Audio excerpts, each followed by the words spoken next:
আমি কইতে পারেন এমন কোন ফিগার আছে যে এই ফ্রন্টের নেতৃত্ব দিতে পারবে? আছে, অনেকেই আছে। আমি আজ একজনের নাম বলবো, মাহমুদুর রহমান। উনি এই ফ্রন্টের নেতৃত্ব যদি দেন সবাই ওনার পাশে এসে দাঁড়াবে। ইলিয়াস, কনক, পিনাকির কথা বাদই দেন, এরা মাহমুদ ভাই আওয়াজ দিলে ঝাঁপে পড়বি। সক্রেটিস বলছিলেন সেই নেতাই শ্রেষ্ঠ নেতা যে অনিচ্ছুক নেতা। মাহমুদ ভাই অনিচ্ছুক নেতা, তাই উনার বাংলাদেশের সেরা নেতা হওয়া সম্ভব। আমাদের মার্কা হবে বাম্বু। বাম্বুর দাবরানিতে দেশকে আবার সঠিক রাস্তায় নিয়ে আসবো। এই 62% থেকে বাংলাদেশের আগামীর রাজনীতি উত্থিত হবে। নতুন বাংলাদেশ গড়তে হইলে মাহমুদুর রহমান সাহেব আপনি রাজি হয়ে যান। আপনি রাজি হইলে উনারা চলে আসবেন। আপনি ডাকলে ইলিয়াস সাহেব, কনক সাহেব, পিনাকি দা কেউ একটা মিনিট দাঁড়াবে না, সঙ্গে সঙ্গে ওই দিনই প্লেনে উঠবে। এটা আমার বিশ্বাস। আসেন সবাই মিলা দেশটা গড়ার কাজে লাগি। দেশ ভালো অবস্থা নাই ভাই, ভালো অবস্থা নাই। দেখেন না পাথর হজম কইরা ফেলাইছে, হায় হায়, হাজার হাজার টন পাথর হজম কইরা ফেলাইছে। এই পাথর হজম করার সাথে আপনি ভাইবেন না ওই দলের একজন নেতা জড়িত, এর সাথে ভাই প্রশাসনও জড়িত আছে। প্রশাসন দেখলো না হাজার হাজার টন পাথর সরাইতে 1-2 দিন তো লাগে না ভাই, অনেক দিন লাগছে। হাজার হাজার লেবার কাজ করছে, এখানে হাজার হাজার কোটি টাকা লুট হয়ে গেছে। চিন্তা করেন এই পাথরের কথা মনে হইলে জানেন দুইটা কথা মনে হয়। একটা মনে হয় 1 বছর আগে ওই যে বলছিল আমি বুকে পাথর বাইন্ধা মাইনা নিলাম। আরেকটা কোনটা, এই যে মিটফোর্ডে পাথর দিয়া যে কাণ্ডটা ঘটাইছে ওইটা। এই 3 নম্বর সিলেটের পাথর। একটু আগে দেখলাম জাফলং ওই পাথর নিয়ে চলে যাইতেছে। কারা নিয়ে যাইতেছে ভাই বুঝেন না? এটা তো বুঝতে হবে। এইভাবেই কি লুটপাট হবে এই দেশে? না, ইতিহাস আপনাদের ডাকতেছে। স্যার আপনারা চলে আসেন। মাহমুদুর রহমান সাহেব আপনি রাজি হন। আপনি রাজি হইলে সত্যি সত্যি জুলাই গণ অভ্যুত্থান বিপ্লবে রূপ নিবে এবং নতুন একটা বাংলাদেশ আমরা পাবো। প্লিজ রাজি হন। আসসালামু আলাইকুম। পিনাকিদার ভিডিও দেখেই আপনাদের সঙ্গে কথা বলতে বসলাম এবং ওই থাম্বনেলটা বানাইলাম ওনার ভিডিও দেখে। ওনার কাছ থেকে একটা আইডিয়া পাইলাম। হ্যাঁ ভাই, এমন একটা আইডিয়া পাবো এটা কল্পনা করতে পারি নাই। মনে মনে ভাবতেছিলাম বহুদিন যাবৎ, অনেকগুলো প্রশ্ন মনের মধ্যে ঘুরপাক খাচ্ছিল যে ওনাদের তো অবদানের শেষ নাই, অনেক অবদান। আমরা তো কথা বলি মনে করেন বছর খানিক যাবৎ, ওনারা কথা বলে আসতেছে 15-16 বছর যাবৎ। জীবনের উপরে হুমকি গেছে, বহু জুলুম সহ্য করতে হয়েছে। আপনারা হয়তো বলবেন ভাই কেমনে জুলুম সহ্য করলো, ওনারা তো বিদেশে। আরে ভাই ওনারা বিদেশে থাকলে কি হবে, ওনাদের তো বাড়ি ঘর, আত্মীয় স্বজন, মা বাপ, ভাই বোন সবাই তো এখানে। বুঝা গেছেন কনক সারোয়ার সাহেবের বোনকে ধইরা জেলে ঢুকাই দিল। এরকম অনেক ঘটনা আছে ভাই, তাই না? ওগুলা নিয়ে আলোচনা করতে চাই না। তো ওনাদের অবদান অস্বীকার গেলে ভাই আমরা মানুষই না, সত্যিকার অর্থে মানুষই না। ওনাদের নিয়ে অনেক রকম বিতর্ক থাকতে পারে, অনেকে অনেক রকম কথা বলতে পারেন যে পিনাকিরা কেন ওই যে 32 নম্বর ভাঙ্গা দিল, এটা নিয়ে অনেক রকম বিতর্ক চলতে পারে, কিন্তু ওনাদের অবদান অস্বীকার যাওয়া যাবে না। এই যে স্বৈরা শাসকের যে পতন হইল এটা ওনাদের কারণে। ওনারাই কিন্তু প্রথম আঙুল দিয়ে দেখাই দিছিল যে হে ভারত থেকে তোমরা সাবধান হও, এই ভারত কিন্তু আমাদেরকে খায়া ফেলতেছে। দেখেন আমরা তো 5ই আগস্টের পরে বুঝতেই পারলাম ভারত আমাদেরকে কিভাবে গিলা খায়া ফেলাইছিল। ভারতের চোখে চোখ রেখা কথা বলল ডক্টর ইউনূস স্যার। হ্যাঁ, তারপরেই তো আরম্ভ হইল ভারতের সঙ্গে আমাদের দূরত্ব। এর আগেও একবার দূরত্ব তৈরি হয়েছিল শহীদ জিয়াউর রহমানের আমলে। উনিও ভারতের চোখে চোখ রেখা কথা বলছে, ওনাকে পৃথিবী থেকে সরাইয়া দেওয়া হয়েছিল।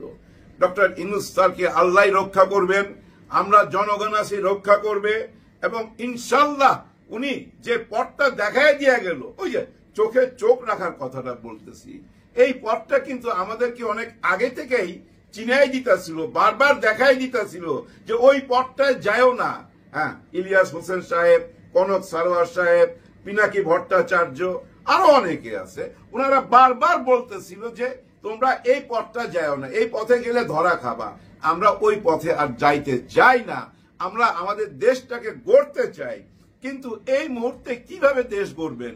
নির্বাচনের মাধ্যমে, কারণ গণতন্ত্রের মুক্তি তো নির্বাচনে। ওই নির্বাচনের দিকেই তো আমরা যাচ্ছি। নির্বাচনের ডেটও ঘোষণা করে দিল, তারপরেও কিন্তু দেখেন আলোচনা একটাই, নির্বাচন হবে না। কারণ নাসির উদ্দিন পাটোয়ারি বোমা ফুটাইছে, বলছে নির্বাচন হবে না। খালি এইটুক বলছে নির্বাচন হবে না। আপনারা ভিডিওটা দেখবেন, আমি এমন ম্যারাথন হাততালি এর আগে আমি কখনো শুনি নাই। শুধু বলছে নির্বাচন হবে না, এরপরে চলছে ভাই হাততালি, মিনিট খানিক চলছে ম্যারাথন হাততালি। সে আঙুল দিয়ে ইশারা করতেছে চুপ করতে, কেউ চুপ করে না। তারা কারা? সামনে এই দেশের ইয়াং জেনারেশন, এনসিপি গণ অভ্যুত্থানের সাথে যারা জড়িত ছিল তারাই এখন এনসিপি, ওইটাই তাদের পরিচয়। এখন এটা মাইনা নিতে হবে। তাদেরকে ওই বেজন্মা বইলা আপনারা ফালাই দিবেন না, না না না, এইটারও জবাব দিবে। 24 ঘন্টা সময় বান্ধা দিছে, তো এই কথার জন্য আপনাকে সরি বলতে হবে, না হলে এইটারও জবাব দিবে। ওই যে আপনারা যেমন একটা মামলা কইরা দিচ্ছেন না 10 কোটি টাকার, বলছিলাম না এরপরেই আবার আলোচনায় চলে আসবে। গত 5ই আগস্ট থেকে এনসিপি চুপচাপ ছিল, একটু ঠান্ডা ঠান্ডা ভাব ছিল।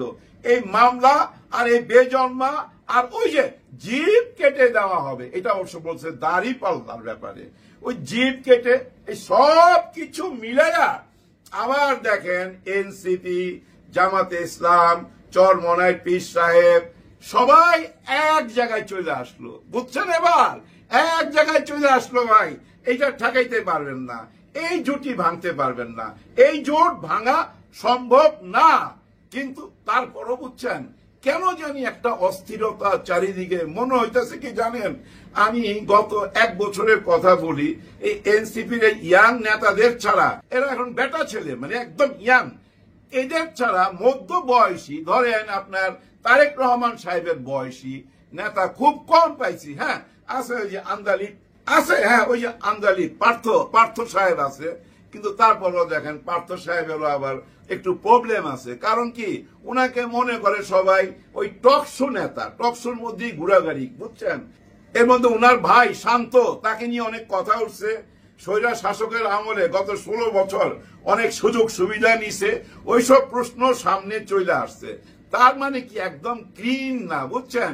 আবার এদিকে দেখেন ভিপি নূর সাহেব, হ্যাঁ উনাকে একসময় না আমি খুব সাপোর্ট করতাম মন থেকে। কারণ কি জানেন, আওয়ামী লীগের আমলে ছাত্র লীগের সাথে ফাইট দিয়া ডাকসু নির্বাচনে পাশ কইরা আইসা উনি দেখাই দিছে। তারপরে ভাই উনার উপর দিয়া যে মাইর গেছে রে ভাই, হাই রে মায়ের, অনেক মাইর হজম করছে। যাই হোক, সবকিছুর শেষে উনি বিএনপিতে যোগ দিলেন। আবার ওইখান থেকে সইরা আইসা আমরা দেখলাম ইসলামিক মাইন্ডেড যারা তাদের মঞ্চে আবার ওনার একটা পজিটিভ ভাইব আসলো, ওনাকে সবাই আবার ভালোভাবে নিল। এখন আবার উনি হঠাৎ করে বলল 20 বছরও 25 বছরও জামাত ক্ষমতায় আসতে পারবে না। মনে হইতেছে কি জানেন, হঠাৎ রাজনীতিবিদ থেকে উনি জ্যোতিষবিদ হয়ে গেছে। এই ধরনের মন্তব্য কইরা কাদেরকে খুশি করতে চান আমরা তো বুঝি ভাই, কিছুটা হইলো তো বুঝি, কিন্তু লাভ নাই। গত 1 বছরে বুঝছেন মানুষের জ্ঞান যেটুক বাড়ছে, চোখ কান যেভাবে খুলছে, গত 54 বছরে এইভাবে খোলে নাই ভাই, খোলে নাই। সামান্য কথাটি আপনি বুঝবেন, আজকে দাড়িপাল্লা, জামাতে ইসলাম, চরমনাই পীর সাহেবকে নিয়ে যেভাবে পজিটিভ আলোচনা হয়, এটা আপনারা কমেন্ট বক্সে গেলেই দেখতে পাবেন। 1 বছর আগে এরকম ছিল না। এটাই আমি বলতে চাচ্ছি, 54 বছর যতটুক পথ অতিক্রম করছে, 1 বছরে তার ডবল পথ অতিক্রম করে ফেলছে। কারণ ওনাদের কর্ম দিয়া। তারপরে অনেক রকম প্রশ্ন সামনে চলে আসে। ফখরুল সাহেব আবার শরিয়া আইন নিয়ে অনেক কথাবার্তা বলছে। আমি জানি না এই ধরনের কেন বক্তব্য রাখতে হচ্ছে, কেন বলতে হচ্ছে এরা রাজাকার, কেন এখনো বলতে হচ্ছে স্বৈরা শাসকের মতো এরা স্বাধীনতার বিপক্ষের মানুষ।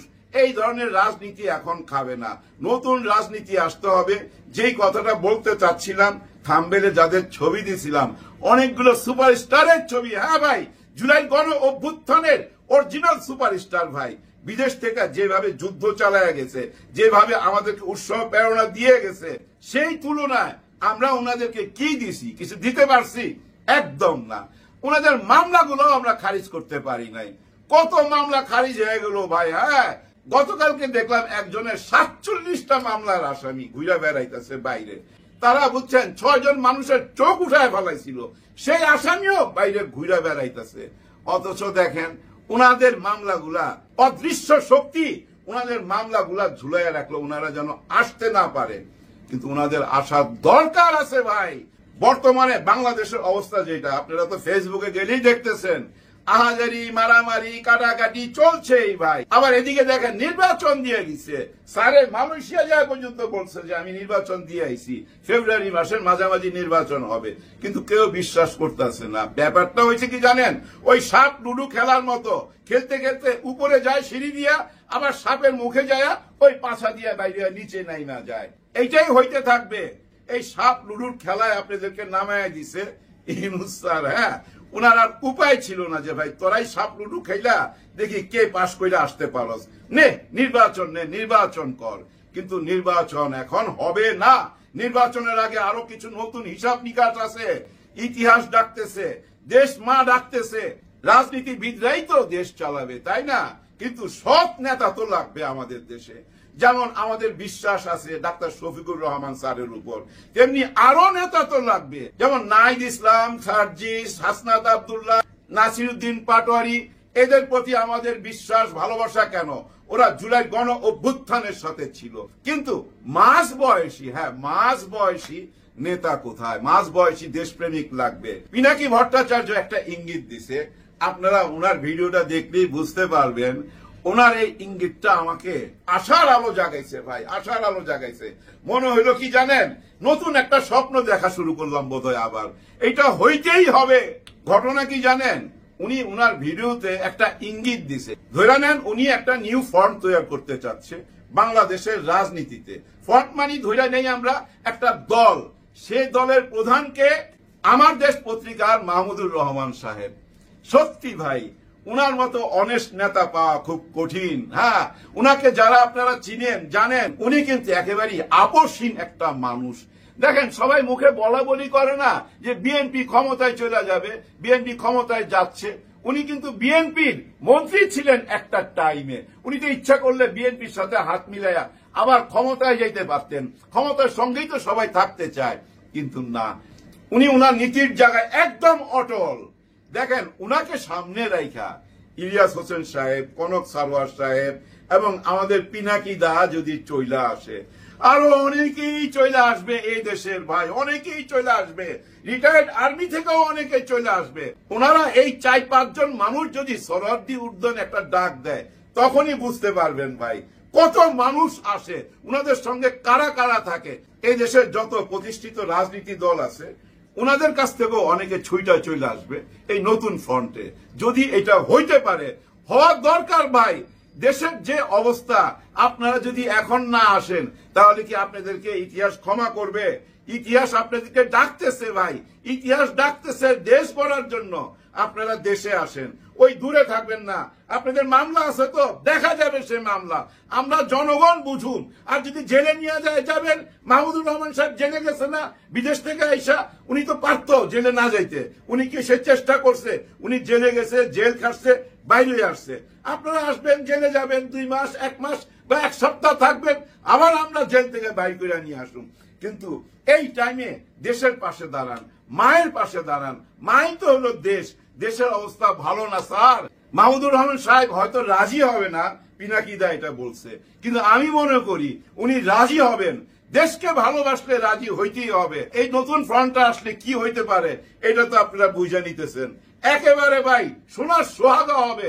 নতুন বাংলাদেশ গড়ার জন্য উনাদেরকে খুবই দরকার।